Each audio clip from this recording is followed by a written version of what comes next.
لا إله إلا الله وحده لا شريك له ونشهد أن سيدنا وسندنا وحبيبنا ومولانا محمدا عبده ورسوله أرسله الله تعالى بالحق بشيرا ونذيرا وداعيا إلى الله تعالى بإذنه وسراجا منيرا أما بعد فإن أصدق الحديث كتاب الله وخير الهدي هدي محمد صلى الله عليه وسلم وخير الأمور عوازمها وشر الأمور محدثاتها وكل محدثة بدعة وكل بدعة ضلالة وكل ضلالة في النار. أعوذ بالله من الشيطان الرجيم. بسم الله الرحمن الرحيم. يا أيها الذين آمنوا توبوا إلى الله توبة نصوحا عسى ربكم أن يكفر عنكم سيئاتكم ويدخلكم جنات تجري من تحتها الأنهار يوم لا يخزي الله النبي والذين آمنوا معه آمنت بالله صدق الله مولانا العظيم. وقال النبي صلى الله عليه وسلم قال الله تبارك وتعالى كل بني آدم خطاؤون وخير الخطائين التوابون أو كما قال عليه الصلاة والسلام. معزز حاضرین، محترم سامعین اور برادران اسلام، ابھی ہمارے سامنے جو ملک کے حالات چل رہے ہیں جس میں ہر طرح سے ایک خاص طبقے کو تنگ کرنے کی کوشش کی جا رہی ہے، بالخصوص وہ احباب جو ایک اللہ پر ایمان لانے والے اور رسول اللہ صلی اللہ علیہ وسلم پر ایمان لانے والے ہیں، وہ حالات کا شکار ہیں. وہ ہمارے ملکی سطح پر بھی اور عالمی سطح پر بھی، ہمارے اس ملک میں دیکھا جائے تو بھی حالات کا شکار ہے، اور عالمی اعتبار سے بھی اگر دیکھا جائے تو عالمی طور پر بھی مسلمان وہ حالات کا شکار ہے. در حقیقت یہ حضرت آدم علیہ السلام سے سلسلہ چلا رہا ہے کہ اللہ تعالیٰ کا یہ ضابطہ ہے کہ جہاں حق ہوتا ہے وہاں باطل بھی ہوتا ہے، جہاں سچ ہوتا ہے وہاں جھوٹ بھی ہوتا ہے، جہاں امانت داری ہوتی ہے وہاں غبن اور دھوکہ بھی ہوتا ہے. حضرت آدم علیہ السلام سے لے کر آج تک یہ سلسلہ چلے آ رہا ہے، اور اللہ تعالیٰ نے ہمیں بھی قرآن میں احادیث میں ہمیں اس بات کو سمجھایا کہ ایمان والو تم پر آزمایا جائے گا اور تم پر حالات آئیں گے. اللہ تعالیٰ نے فرمایا کہ حسبتم ان تدخلوا الجنة ولما يأتكم مثل الذين خلوا من قبلكم. اللہ تعالیٰ فرما رہے ہیں ایمان والو کیا تم سمجھتے ہو کہ تم ایسے ہی جنت میں داخل کر دیے جاؤ گے؟ وَلَمَّا يَأْتِكُمْ مَثَلُ الَّذِينَ خَلَوْا مِنْ قَبْلِكُمْ، اور تمہارے اوپر اس جیسے حالات نہیں آئیں گے جو تم سے پہلے لوگوں پر حالات آئے. اور دیکھیے تو اس قوم میں تو عام آدمیوں کو تکلیف دی جا رہی ہے. پچھلی جو قومیں تھی بنی اسرائیل میں تو لوگوں نے انبیاء کا قتل کیا اور لوگوں نے انبیاء کے ساتھ ظلم و زیادتی کی. حضرت زکریا، حضرت یحییٰ، حضرت زکریا علیہ السلام کو آرے سے کاٹا گیا. یہ طرح طرح کے مسائل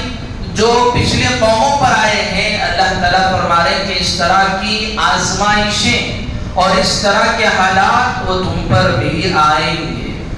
اور آج ہم دیکھ رہے ہیں کہ ابھی قریب ہی میں ہمارے اس ملک میں قانون پاس کیا گیا، اور ایسا قانون، اور اس کی ضرورت اتنی محسوس ہو رہی تھی کہ رات کے 2:30 بجے تک سنسد چلائی گئی، اور چلا کر اس میں جو وقت ترمیمی بل ہے، جو وقت ترمیمی بل تھا، جو ایک ایکٹ بن چکا ہے، اس کو پاس کیا گیا، باوجود اس کے کہ جو اپوزیشن تھے اور جن کے لیے یہ قانون بنایا جا رہا ہے، وہ لوگ بھی کہہ رہے تھے کہ یہ قانون ہمارے لیے صحیح نہیں ہے، اس میں حق طلبی کی جا رہی ہے اور اس میں ہمارا حق چھینا جا رہا ہے، لیکن اس کے باوجود اس کو پاس کیا گیا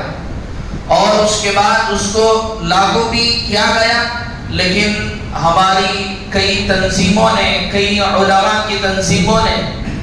اور ملی تنظیموں نے مل کر اس کو سپریم کورٹ میں اس کو چیلنج کیا،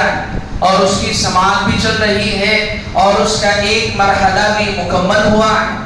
لیکن اس موقع پر کہ جب بھی کوئی حالات اگر آتے ہیں تو عام طور پر ہمارے ذہنوں میں یہ سوال آتے ہیں کہ یہ حالات کیوں آئے،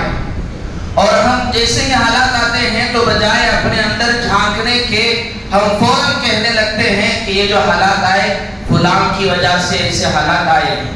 اور یہ کہتے ہیں کہ فلاں تنظیم کیا کر رہی ہے، اور فلاں علماء کیا کر رہے ہیں، اور فلاں لوگ کیا کر رہے ہیں۔ اور جیسے یہ بل پاس ہوئی تو سارے لوگوں نے ان پارٹیوں کو جو ہماری موجودہ حکومت میں ہیں، ان کے ساتھ جنہوں نے گٹھ بندھن کر رکھا ہے، ان کو گالیاں دینا شروع کر دیے کہ یہ دیکھو مسلمانوں کے غدار نکلے، مسلمانوں نے ان کو اپنا حق رائے دہی استعمال کر کے وہاں تک پہنچایا تھا، انہوں نے جو ہے وہ ہمارا حق ادا نہیں کیا۔ اور اس سے بڑھ کر لوگ علماء پر بھی تنقید کرتے ہیں کہ فلاں کیا کر رہے ہیں، فلاں کیا کر رہے ہیں، فلاں تنظیمیں کیا کر رہے ہیں۔ لیکن مجھے آج آپ کے سامنے عرض کرنا ہے، بجائے اس کے کہ ہم دوسروں پر تنقید کریں، بجائے اس کے کہ ہم دوسروں کے گریبانوں میں جھانکیں، سب سے پہلے اپنے گریبانوں میں جھانکیں۔ اللہ تعالیٰ نے کلام پاک میں ارشاد فرمایا، ظہر الفساد فی البر والبحر بما کسبت ایدی الناس، کہ اس زمین میں جو کچھ بھی بگاڑ آتا ہے اور یہ جو کچھ بھی فساد آتا ہے اور یہ جو کچھ بھی حالات آتے ہیں، یہ بما کسبت ایدی الناس، یہ تمہارے اعمال اور تمہارے کرتوت کی وجہ سے آتے ہیں۔ اللہ کے رسول صلی اللہ علیہ وسلم نے حدیث میں ارشاد فرمایا کہ اعمالکم امالکم، تمہارے اعمال تمہارے حاکم ہیں۔ دیکھیے انسان اگر گناہ کرتا ہے تو گناہ یہ اللہ کے عذاب کو دعوت دیتا ہے، انسان اگر توبہ کرتا ہے توبہ اللہ کی رحمت کو دعوت دیتی ہے، اور توبہ کرنے سے اللہ کی رحمت وہ نازل ہوتی ہے، اور گناہ جب انسان کرتا ہے تو وہ اللہ کا عذاب بن کر آتا ہے۔ ذرا سوچ کر دیکھیں ہم اپنے گریبانوں میں کہ ہم نے کب اپنی زندگیوں سے توبہ کی ہے۔ ابھی قریب میں رمضان گزرا، 1 مہینہ قبل، اس میں تھوڑا بہت ہم نے سدھرنے کی مشق کی، سدھرنے کی گویا کہ ایک طرح کی ہم نے ایکٹنگ کی، اور توبہ کرنے کی گویا کہ ہم نے ایک پریکٹس کی۔ بس جیسے ہی رمضان کا مہینہ ختم ہوا، رمضان کا مہینہ ادھر شروع ہوا تو چہرے پہ سنت سجی اور عید کا چاند دکھا تو سنت کو ہم نے کٹا دیا، اور جیسے ہی رمضان کا مہینہ، رمضان کا چاند نظر آیا تو مسجدیں آباد ہوئی، اور ایک چاند دیکھ کر مسجدیں ویران ہو گئی، اور ایک چاند دیکھ کر اپنے اندر کچھ نیکی کا احساس پیدا کیا، اور اس نے اپنے جو موبائل میں اسٹیٹس رکھتا تھا، اب تک وہ دنیاوی رکھتا تھا، صرف رمضان کی وجہ سے اس نے اسلامک رکھ لیا، لیکن جیسے ہی رمضان کا مہینہ ختم ہوا تو پھر دوبارہ اس نے اسی حالت کو برقرار رکھ لی۔ اور جس طرح رمضان کے مہینے میں مسجدوں میں لائنیں لگی ہوئی ہوتی تھی افطاری کے لیے، سحری کے لیے، نماز پڑھنے کے لیے، اب تو بازاروں میں لگی ہوئی ہیں، اور جیسے ہی رمضان کا مہینہ ختم ہوا تو ہماری توبہ بھی ختم ہو گئی۔ گویا کہ ایسا لگتا ہے ہم نے ان گناہوں سے توبہ نہیں کی، بلکہ ہم نے اس توبہ کو، بس ہم نے گناہ اس لیے نہیں کیے لیے کیونکہ گناہ کا موقع ہمیں میسر نہیں ہوا۔ ٹھیک اسی طرح آج کی یہ ظالم قومیں بھی ہیں، جس طرح ہم نے گناہ کا موقع نصیب نہیں ہوا تو گناہ سے اس لیے نہیں بچا کہ اللہ دیکھ رہا ہے، اللہ کا ڈر ہے اور گناہ کرنے پہ جہنم میں جلنا پڑے گا، اللہ ناراض ہوں گے، اس لیے گناہ سے نہیں بچا۔ گناہ سے اس لیے بچا کہ ماحول تھا اور موقع میسر نہیں تھا۔ اب جیسے ہی موقع میسر ہو گیا تو پھر اسی ماحول میں چلے گئے، تو پھر اللہ تعالیٰ نے جس طرح گناہ کے بہت سارے گناہ کا عذاب وہ کئی شکل میں آتا ہے، وہ ایک شکل یہ ہے اللہ ظالم حکمرانوں کو مسلط کر دیتے ہیں۔ انسان اگر گناہ کرے اور اللہ کی نافرمانی سے باز نہ آئے تو اللہ ظالم حکمرانوں کو مسلط کر دیتے ہیں، جس طرح فرعون نے حضرت موسیٰ علیہ السلام کے زمانے میں اپنی کرسی بچانے کے لیے اس نے کئی لاکھ بچوں کا قتل کیا، تو ظالم تھا۔ جس طرح اس نے ظلم کے آگے کچھ نہیں دیکھا، اسے اپنے سامنے اپنا عہدہ اور اپنی کرسی نظر آ رہی تھی، کیونکہ کسی کہنے والے نے کہا تھا کہ آپ کی قوم میں ایک ایسا بچہ پیدا ہونے والا ہے کہ جو آپ کی حکومت کے خاتمے کا سبب بنے گا، اور اسے اپنی کرسی کی فکر لگی ہوئی تھی، اس لیے اس نے کئی لاکھ بچوں کو قتل کیا۔ لیکن اللہ تعالیٰ نے وہاں بھی ہمیں سمجھایا اگر انسان اللہ سے اپنا تعلق قائم کر لے تو جس فرعون نے حضرت موسیٰ علیہ السلام کے پیدائش کے ڈر سے، زندہ رہ جانے کے ڈر سے کئی لاکھ بچوں کا قتل کیا، اللہ نے اسی حضرت موسیٰ علیہ السلام کو فرعون کے محل میں پرورش فرمائی، اور اسی محل میں اللہ نے حضرت موسیٰ علیہ السلام کو پرورش کر کے بڑا بنا کر، اور اسی حضرت موسیٰ علیہ السلام کے ذریعے اللہ نے فرعون کا خاتمہ کیا، اور ایسا خاتمہ کیا اللہ نے قرآن میں فرمایا فَالْيَوْمَ نُنَجِّيكَ بِبَدَنِكَ لِتَكُونَ لِمَنْ خَلْفَكَ آیَةً۔ اللہ تعالیٰ نے فرمایا کہ ہم تیرے بدن کو عبرت کے طور پر، نشانی کے طور پر ہم اس کو برقرار رکھیں گے، لمن خلفک آیا، تاکہ تمہارے بعد آنے والے اس سے عبرت حاصل کریں۔ تو جس طرح فرعون نے اپنی حکومت کے خاطر، اپنے کرسی کے خاطر اس نے اپنے ظلم کو برقرار رکھا، آج کی حکومتیں بھی وہ فرعون کی طرح وہ اپنے کرسی کو بچانے کے لیے اور اپنے عہدے کو بچانے کے لیے وہ بھی اپنے ضد پر اڑے ہوئے ہیں، اور وہ ٹس سے مس نہیں ہو رہے ہیں، اور اپنے قدم پیچھے لینے کے لیے تیار نہیں ہو رہے ہیں۔ ایسے موقع پر ہمیں دیکھنا ہے کہ یہ حالات کیوں ہیں، اور حالات اس لیے ہیں کہ وہ گناہوں کے سبب اللہ نے ایسے حالات پیدا کر دیے۔ جس طرح ایک چرواہا جب بکری کو چرانے جاتا ہے، تو جب بکری کو چرانے جاتا ہے تو بکری اگر ریوڑ سے کہیں ہٹ جائے تو اسے کہا جاتا ہے کہ اگر بکری اپنے جماعت سے اور اپنے ریوڑ سے اگر اپنے اصل جس جگہ جانا ہے اس مقصد سے ہٹ جائے، اللہ اس پر بھیڑیے کو مسلط کر دیتے ہیں،